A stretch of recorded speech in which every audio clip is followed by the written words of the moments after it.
Hey guys, welcome to episode 3 of Mortgage Talk TV with your host Dave Orban from BBMC/Mutual of Omaha, NMLS number 832451. So in the next couple days, it will finally be all Mutual of Omaha, so no more BBMC.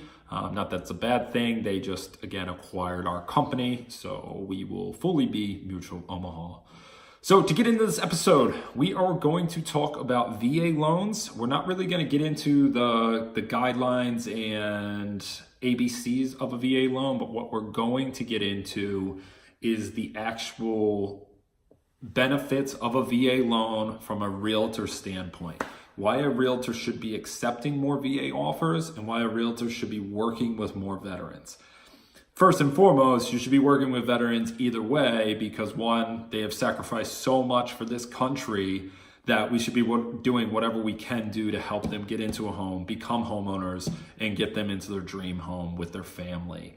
Outside of that, this is also going to be kind of a video for realtors to understand why you should be accepting more offers and some of the misconceptions behind a VA loan.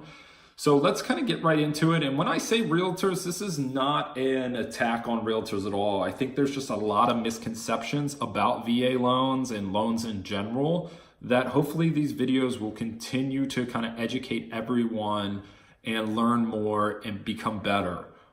We should all be getting better, and there's things that realtors know that I don't know, and I would love to learn more. Okay, so don't take this as I'm coming after you guys, because it's not. It's simply an educational video on some ins and outs that you may not realize are possible with a VA loan. The reason why I'm kind of so passionate about this is, well, not only are they veterans, and we should be passionate about it, but I would say probably 80 to 85% of my business is actually VA loans. So I'm in these guidelines every single day, trying to find the ins and outs of what we can do, what we can't do, everything like that. The other thing is BBMC and going forward, Mutual of Omaha is a veteran first bank, meaning that we are going to do whatever we can to work with as many veterans as we can and go exclusively off of VA guidelines. So just so you know, there are the guidelines from the VA, and then there's bank guidelines. We are going to have no overlays, meaning that every single loan that we underwrite is going to go right off of whatever the VA says. So that's really, really good and really important because we're not gonna have different requirements or, hey, we can't do this loan because my bank doesn't want it. If the VA says it's okay and it follows their guidelines, we're gonna be able to do it.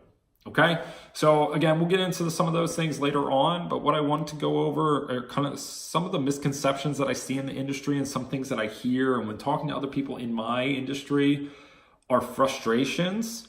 And the biggest frustration is realtors not accepting a VA offer or hearing from a seller stating that, hey, my realtor advised me not to accept your offer because it's a VA offer, which it's crazy to me, but again, everyone has their own misconceptions and everyone needs to learn more, and I get it. Again, this is not a generalization. This is just kind of a overall educational video, okay? So the biggest thing is, why don't realtors accept that VA offer? The biggest reason I hear is there's no skin in the game. There's no down payment being required from the veteran. The beauty of a VA loan is there's 100% financing. But what you have to understand is that the VA itself is guaranteeing us 25% of that loan, okay? So if we take a $100,000 purchase price and that borrower, for some reason, can't pay their bills, they foreclose on the property, the VA is gonna pay our bank $25,000 or guarantee us $25,000. So what that is equivalent to, that is equivalent to a borrower coming to the table, making an offer, putting $25,000 down or 25% of the purchase price down, okay? So when it gets to a certain loan amount, yes, the veteran is required to put money down, but for the majority of veterans in the United States, the loan amount that they're applying for is gonna be covered 100%. by the VA, meaning they're not going to have to put any money down. They don't need to. Now, yes, there's certain loan limits where they'll start putting certain amounts down, and there's a calculation that we need to follow to do it. But for the most part, again, that VA is guaranteeing 25% of that loan amount, and meaning that the veteran does not have to put any money down at closing. Okay. So the other thing I hear all the time is, well, that VA appraisal is going to be really difficult. That is a very, very common misconception. If you are willing to accept an FHA or USDA offer on the property, you should 100% be willing to accept a VA offer due to an appraisal standpoint. Okay. VA is looking for the same things FHA are: chipping paint, rails on stairways, is your water heater strapped in, any kind of safety issues that if you're selling a house should probably be addressed beforehand. That's what the VA is looking for. So that can't really be an excuse. If you're willing to accept an FHA offer over a VA offer, I don't understand why, because it's going to be, 99.9% exactly the same. Okay. Yes, there is a termite inspection due, but majority of home inspections are doing termite inspections anyways. So again, that can't be a reason not to accept a VA loan.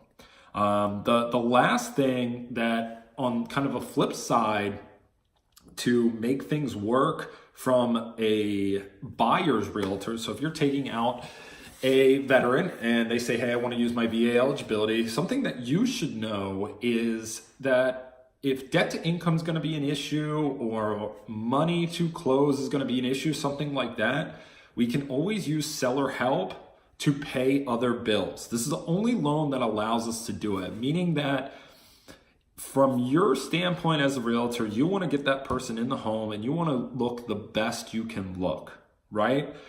What better way can you look than getting that veteran his earnest money deposit back and maybe paying some other debts at closing? So we do this all the time, meaning that if a borrower has a few credit card debts and they put $1,000 down as an earnest money deposit, and the borrower gave us $10,000 towards selling or towards seller help, and we only need maybe 6 of that to make the deal work, that other $4,000 that the seller has put on the contract that they're guaranteed to give us, we can take that other 4 and apply it to that veteran's debts.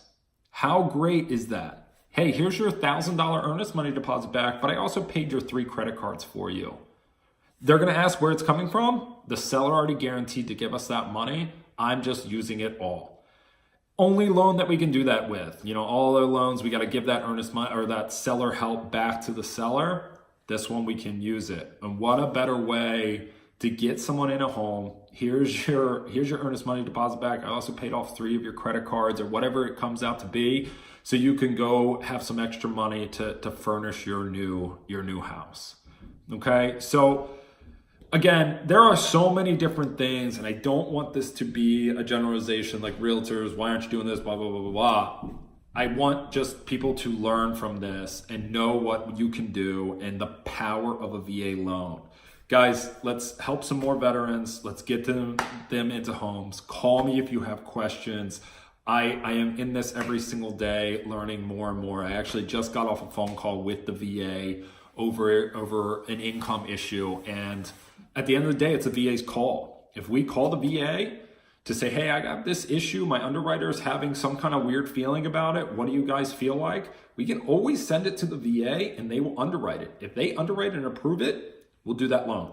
So huge opportunity to get more business and, again, help veterans that's already sacrificed so much for us, individuals who live in this country.